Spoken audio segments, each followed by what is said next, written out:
السلام علیکم. جی فرمائیے. میرا کویشچن ہے مفتی صاحب سے کہ کیا قرآن پاک 70 لوگوں کو، قرآن حافظ جو ہے وہ 70 لوگوں کو بخشوا سکتا ہے، اور قرآن ترجمے کے بغیر حفظ کرنے کا کیا فائدہ ہے؟ ٹھیک ہے، بہت شکریہ. 2 سوال ہے مفتی صاحب. جی بالکل. قرآن پاک جو ہے ترجمے کے ساتھ حفظ کرنا، یہ سمجھ لیں کہ قرآن پاک کا ایک معجزہ ہے. باقی اتنی کتابیں آسمانی آئے، صحیفے آئے، لیکن آپ کو ان کے حفاظ مشکل سے ملیں گے یا نہیں ملیں گے. قرآن پاک کے چھوٹے چھوٹے بچے 6 سال کے، 7 سال کے قرآن پاک کو اپنے سینے میں محفوظ کر لیتے ہیں. اور وہ قرآن جس کے بارے میں قرآن کہتا ہے لو انزلنا ھذا القرآن علی جبل لرأیتہ خاشعا متصدعا من خشیۃ اللہ. تو اتنی بڑی ذمہ داری اپنے سینے میں کلام الہی محفوظ کر لیتے ہیں، تو اس کی بڑی فضیلت ہے.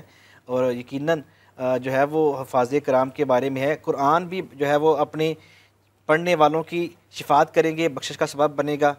رمضان اپنے احترام کرنے والوں کی جو ہے، روزے داروں جو روزے اس کے رکھتے ہیں، ان کی بخشش کا وسیلہ بنے گا، اس کا جو ہے وہ شفاعت کریں گے.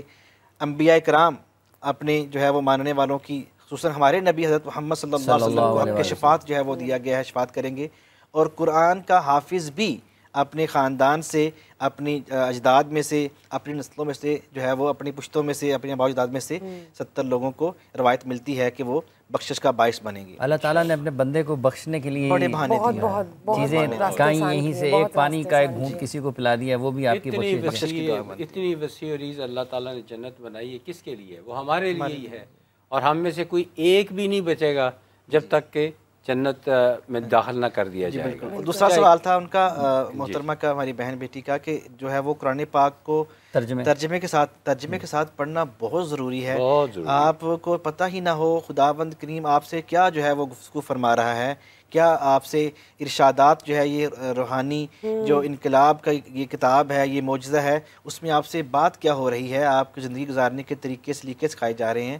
یہ بہت ضروری ہے قرآن پاک کو ترجمے سے پڑھنا. لیکن اس کا مطلب قطعاً یہ نہیں ہے کہ حفظ کرنے کا فائدہ کوئی نہیں ہے، اس کے اپنے جو ہے وہ جیسے آپ نے بھی یہ ترجمے کا بیان فرمایا ہے، یہ بالکل ایک لوگوں کو یہ بھی تو سمجھنا چاہیے نا. آپ کوئی بھی کتاب پڑھتے ہیں تو آپ کی سب سے پہلی خواہش یہی ہوتی ہے کہ آپ اس کو سمجھیں گے اس کا مطلب کیا ہے. مطلب آپ کو کسی اور اردو کے علاوہ کوئی اور زبان جس کا آپ کو نہ آتی ہو. اور یہ دنیا کی واحد کتاب ہے جس کے بارے میں اللہ تعالیٰ نے حکم دیا ہے کہ اس کو پڑھو. اور اس کا پڑھنا کتابیں لکھی گئی ہوں گی، کسی کتاب کے بارے میں نہیں کہا گیا کہ پڑھو.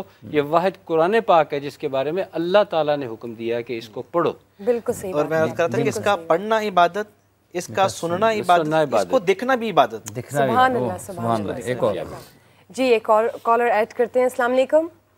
وعلیکم السلام. میں سونیا بات کر رہی ہوں لاہور سے.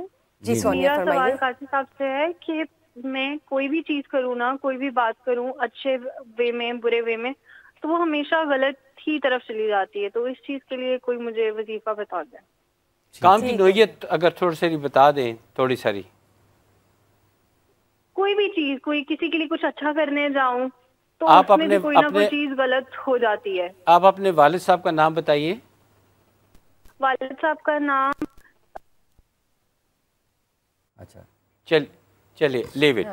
آپ جو ہے نا اس مقصد کے لیے بغیر کسی وقفے کے یا عزیز و یا اللہ ایک تسبیح تو لازمی کریں، یا عزیز و یا اللہ لازمی کریں، اور چلتے پھرتے بھی یا عزیز و یا اللہ پڑھتے رہیں. انشاءاللہ تعالی اللہ کی رحمت کے ساتھ آپ کی آئندہ یہ ساری رکاوٹیں دور ہوتی چلی جائیں گی.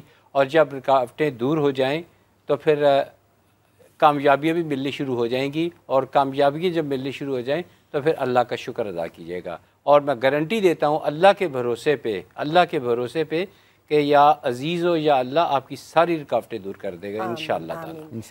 قاضی صاحب یہ بتائیے، جب ہم بات کرتے ہیں آپ کی، تو مجھے بتائیے یہ جو خوش بختی کی علامت کیا ہے، یہ وجہ کیا ہے خوشی کی اور اتنا جو سیٹسفیکشن ہے؟ دیکھیے یہ ایک بڑا اچھا سوال ہے. میری خواہش تھی کہ یہ مجھ سے سوال کیا جاتا.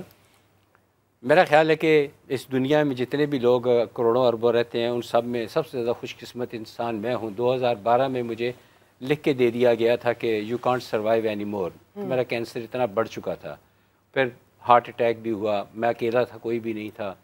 اینی وے تو میں نے ایک عمل جو شاید میں 5 یا 6 سال کی عمر میں تھا، میں چاہتا ہوں کہ وہ والا عمل تمام لوگ کریں. سب لوگ کریں تاکہ سب کو فائدہ پہنچے اور سب خوش قسمت کہلائیں. وہ کیا ہے؟ سنیں سورہ قدر. یہ میں 5-6 سال کی عمر سے کر رہا ہوں. 3 مرتبہ صبح اور 3 مرتبہ شام کو. 3 مرتبہ صبح ٹائم کافی ہوتا ہے, کسی بھی وقت نماز پڑھ کے نکلے پڑھ لیں ہم 3 مرتبہ, اور 3 مرتبہ شام کو مغرب کی نماز کے بعد. تو اس کے ذرا فائدے سن لیں آپ.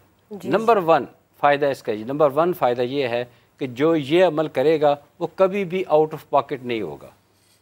اس کی جیب سے پیسے نہیں ختم ہوں گے, کہیں نہ کہیں سے پیسے آتے ہی رہیں گے اس کی جیب سے.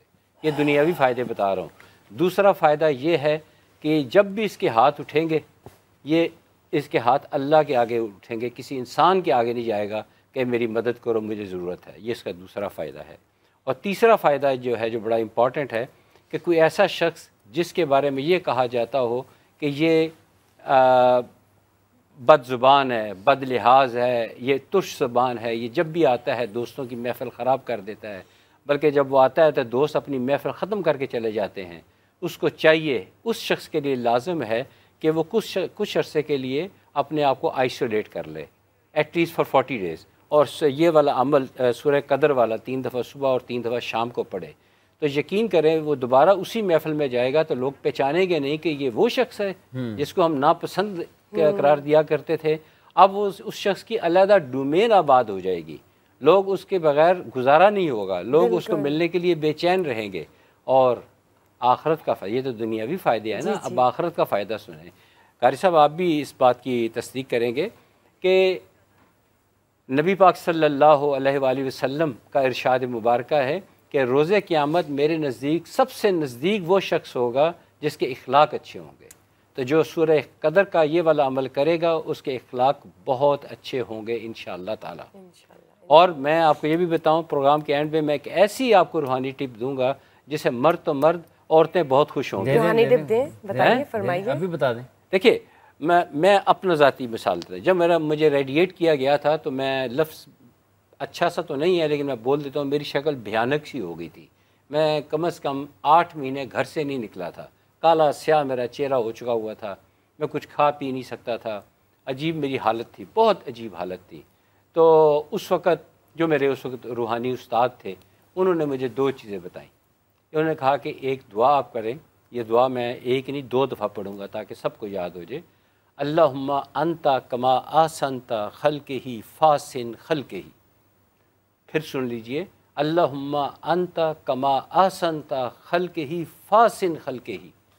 اور میں یقین کریں مجھے اس وقت اس ہاسپٹل کے جو ایگزیکٹو ڈائریکٹر تھے انہوں نے مجھے کہا تھا کہ یہ داغ کبھی نہیں جاتے, اور میرے داغ وہ صرف 2 مہینے کچھ دنوں کے بعد کم ہونے شروع ہوئے اور 3 مہینے میں بالکل ختم ہو گئے. اور میرا خیال ہے کہ میں پہلے سے زیادہ خوبصورت بھی ہو گیا ہوں. اور یہ کریں اور استغفار بھی کریں, استغفار بھی بہت زیادہ اس کے فائدے. میں مزید چیزیں بھی آپ کو بتاؤں. کل بھی آپ سے ملاقات رہے گی. قاری صاحب آپ تشریف لائے, آپ کا بہت بہت شکریہ.